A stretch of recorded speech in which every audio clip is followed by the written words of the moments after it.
ప్రజావాణి కార్యక్రమంలో భాగంగా కలెక్టరేట్ సమావేశ మందిరంలో ప్రజల వద్ద నుండి 31 ఫిర్యాదులు స్వీకరించారు. ఈ సందర్భంగా జిల్లా కలెక్టర్ మాట్లాడుతూ ప్రజలు సమర్పించిన దరఖాస్తుల పరిష్కారానికి చర్యలు తీసుకోవాలని ఆదేశించారు.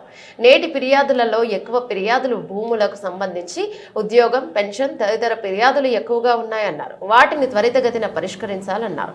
ధరణికి సంబంధించిన సమస్యలపై సాంబయ్య, శివంపేట, పోచవ్వ, రామయ్యంపేట, జానయ్య, చేగుంట, ప్రభాకర్, నర్సింగి, లక్ష్మి, పాపన్నపేట వారు భూ సమస్యల పరిష్కారం కోసం, కళ్యాణ లక్ష్మి కోసం, శోభ, హవేలి, గన్పూర్ పెన్షన్ కోసం బాలరాజ్ మెదక్ నుంచి ఫిర్యాదులు అందించారు. మొత్తం 31 ఫిర్యాదులు అందాయని తెలిపారు.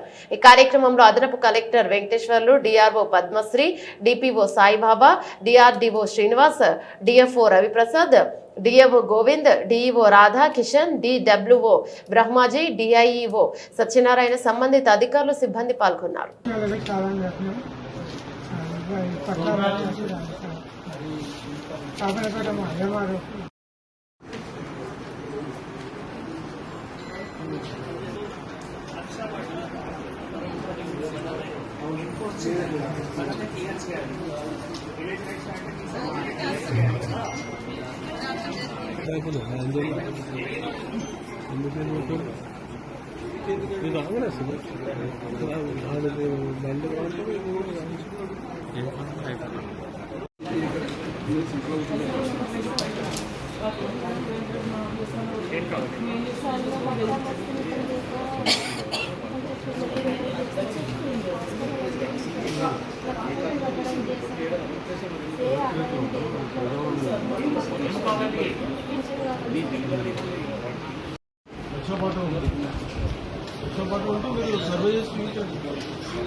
మండల్ సార్ నేను శివంపేటతో మాట్లాడి సమస్య మాట్లాడి